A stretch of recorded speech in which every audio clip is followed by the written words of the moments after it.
invite you to be seated. We are going to be reading the entire Passion reading from Matthew. And so this is, we took it right from the Bible, and then we just gave out some parts. So this is in its entirety. At the first service, I had someone come out and they said, wait a minute, but there was this part about Jesus putting an ear back on somebody who had been taken off. And I'm like, oh, that's in a different gospel. So sometimes we have a different kind of we've added into the story because there are four different versions. We have Matthew, Mark, Luke, and John. Today, we are just focusing on the story from Matthew. We have 10 different people who are going to help us get into this story and use their voices and passion. Up on the screen, there will be images. You are invited to participate in many ways. You can close your eyes and just let the story kind of wash over you. You can read along in the purple pamphlet that you have.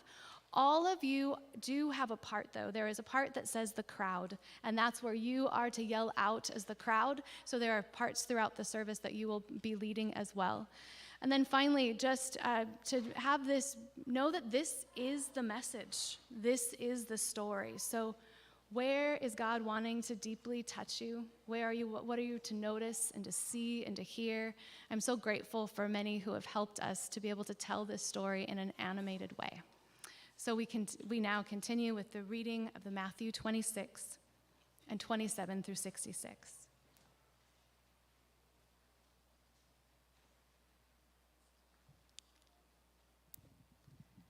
No justice, no peace. With every public healing, Jesus disrupted the status quo. As Jesus fed thousands with loaves and fishes, he communicated God's expansive care for all people. When Jesus offers preference to the poor, healing to the lepers, and forgiveness for sins, the religious elite begins plotting his death.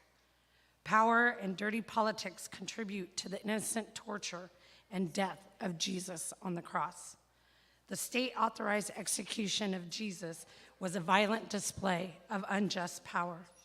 The brutality of this story reminds us of the brokenness that is part of our history and is unfolding in our own time.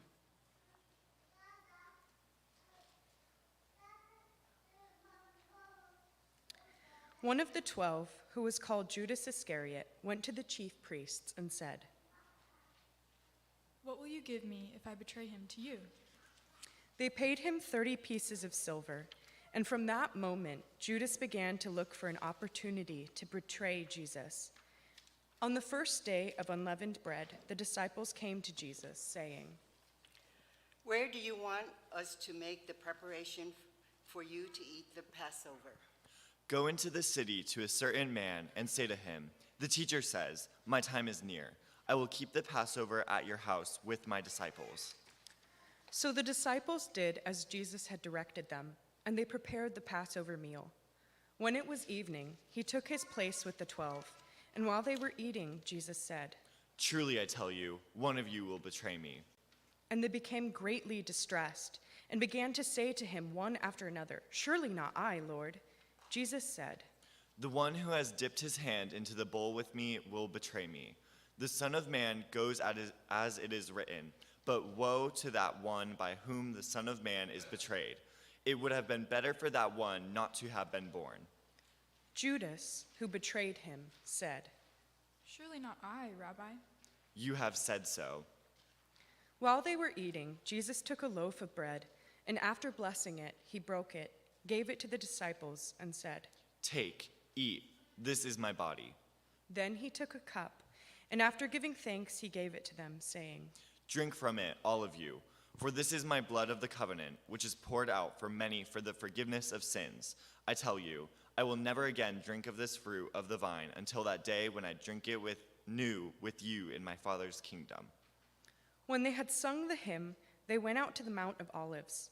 Then Jesus said to them, 'You will all become deserters because of me this night, for it is written, I will strike the shepherd and the sheep of the flock will be scattered.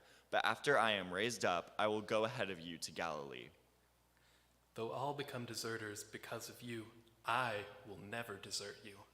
Truly I tell you, this very night, before the cock crows, you will deny me 3 times. Even though I must die with you, I will not deny you. Then Jesus went with them to a place called Gethsemane, and he said to his disciples, Sit here while I go over there and pray. Jesus took with him Peter and the 2 sons of Zebedee and began to be grieved and agitated. Then he said to them, I am deeply grieved, even to death. Remain here and stay awake with me. And going a little farther, he threw himself on the ground and prayed. My Father, if it is possible, let this cup pass from me, yet not what I want, but what you want. Then he came to the disciples and found them sleeping. And he said to Peter, So could you not stay awake with me 1 hour? Stay awake and pray, that you may not come into the time of trial. The spirit indeed is willing, but the flesh is weak. Again he went away for the 2nd time and prayed. My Father, if this cannot pass until I drink it, your will be done. Again he came and found them sleeping, for their eyes were heavy. So leaving them again, he went away and prayed for the 3rd time, saying the same words. Then Jesus came to the disciples and said to them, Are you still sleeping and taking your rest? See, the hour is at hand, and the Son of Man is betrayed into the hands of sinners. Get up, let us be going. See, my betrayer is at hand. While he was still speaking, Judas, one of the 12, arrived. With him was a large crowd with swords and clubs, for the chief priests and the elders of the people. Now the betrayer had given them a sign, saying, The one I will kiss is the man. Arrest him. At once Judas came up to Jesus and kissed him, saying, Greetings, Rabbi. Friend, do what you are here to do.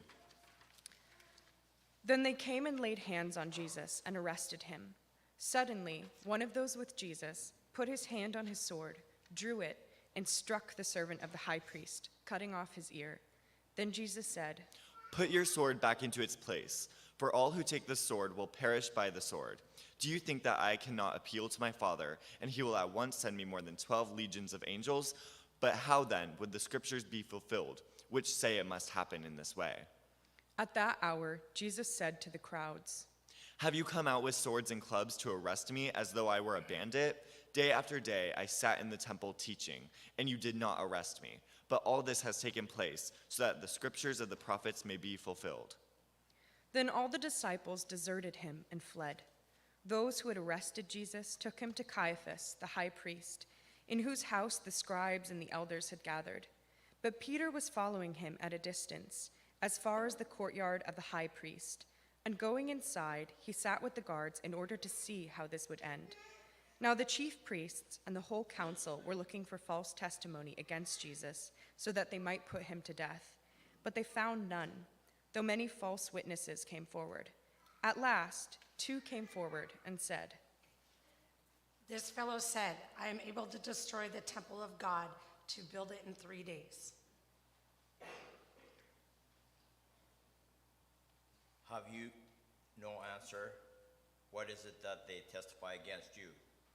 But Jesus was silent.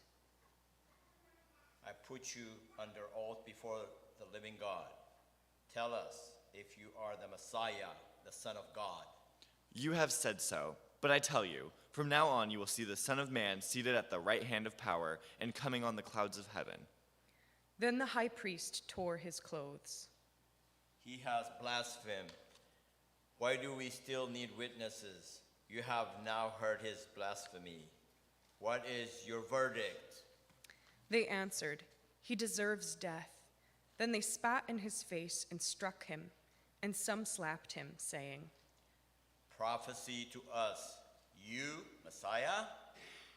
What is that struck you? Now Peter was sitting outside in the courtyard. A servant girl came to him and said, You also were with Jesus the Galilean. I do not know what you are talking about. When Peter went out to the porch, another servant girl saw him, and she said to the bystanders, This man was with the Jesus of Nazareth. I do not know the man. After a little while, the bystanders came up and said to Peter, Certainly you are also one of them, for your accent betrays you. Then Peter began to curse, and he swore an oath. I do not know the man. At that moment, the cock crowed. Then Peter remembered what Jesus had said, "Before the cock crows, you will deny me 3 times." And he went out and wept bitterly. Now Jesus stood before the governor, and the governor asked him, "Are you the king of the Jews?" You say so. But when he was accused by the chief priests and elders, Jesus did not answer. Do you not hear how many accusations they make against you? But he gave him no answer, not even to a single charge, so that the governor was greatly amazed. Now at the festival, the governor was accustomed to release a prisoner for the crowd, anyone whom they wanted. At that time, they had a notorious prisoner called Jesus Barabbas. So after they had gathered, Pilate said to them, Whom do you want me to release for you, Jesus Barabbas or Jesus who is called the Messiah? For Pilate realized that it was out of jealousy that they handed him over. While he was sitting on the judgment seat, his wife sent word to him, "Have nothing to do with that innocent man, for today I have suffered a great deal because of a dream about him." Now the chief priests and the elders persuaded the crowds to ask for Barabbas and to have Jesus killed. Which of the two do you want me to release for you? Barabbas. Then what should I do with Jesus who is called the Messiah? Let him be crucified. Why? What evil has he done? Crucify him. Crucify him. So when Pilate saw that he could do nothing, but rather that a riot was beginning, he took some water and washed his hands before the crowd, saying, I am innocent of this man's blood. See to it yourselves. So he released Barabbas for them, and after flogging Jesus, he handed him over to be crucified. Then the soldiers of the governor took Jesus into the governor's headquarters, and they gathered the whole cohort around him. They stripped him and put a scarlet robe on him, and after twisting some thorns into a crown, they put it on his head.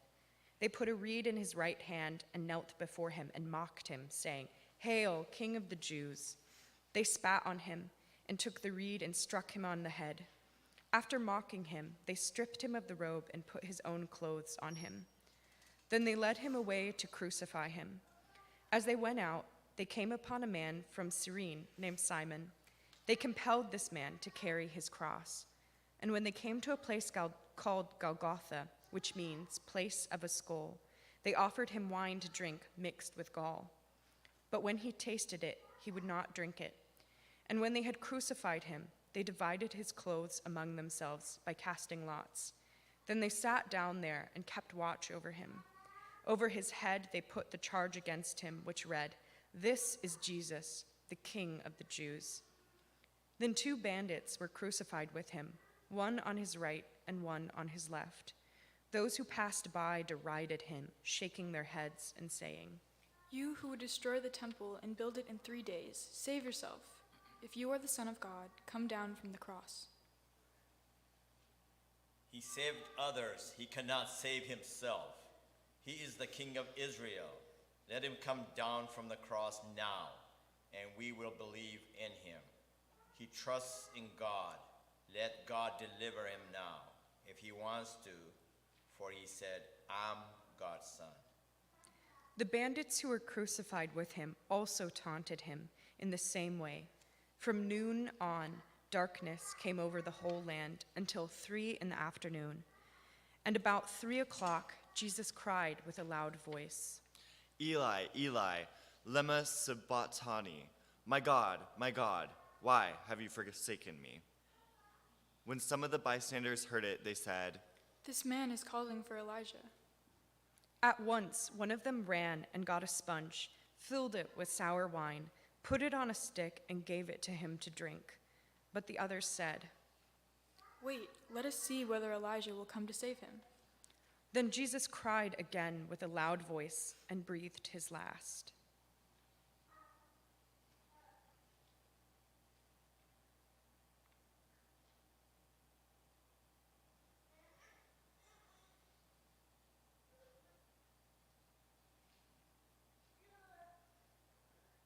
At that moment, the curtain of the temple was torn in 2, from top to bottom.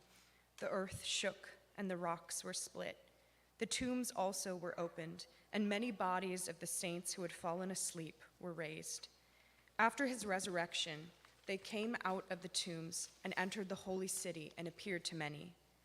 Now, when the centurion and those with him who were keeping watch over Jesus saw the earthquake and what took place, they were terrified and said, Truly, this man was God's son. Many women were also there, looking on from a distance. They had followed Jesus from Galilee and had provided for him. Among them were Mary Magdalene and Mary, the mother of James and Joseph, and the mother of the sons of Zebedee. When it was evening, there came a rich man from Arimathea named Joseph, who was also a disciple of Jesus. He went to Pilate and asked for the body of Jesus. Then Pilate ordered it to be given to him. So Joseph took the body and wrapped it in a clean linen cloth and laid it in his own new tomb, which he had hewn in the rock. He then rolled a great stone to the door of the tomb and went away. Mary Magdalene and the other Mary were there, sitting opposite the tomb. The next day, that is, after the day of preparation, the chief priests and the Pharisees gathered before Pilate and said, Sir, we remember what that impostor said while he was still alive. After 3 days, I will rise again. Therefore, command the tomb to be made secure until the third day. Otherwise, his disciples may go and steal him away and tell the people. He has been raised from the dead, and the last deception would be worse than the first. You have a guard of soldiers. Go, make it as secure as you can. So they went with the guard and made the tomb secure by sealing the stone.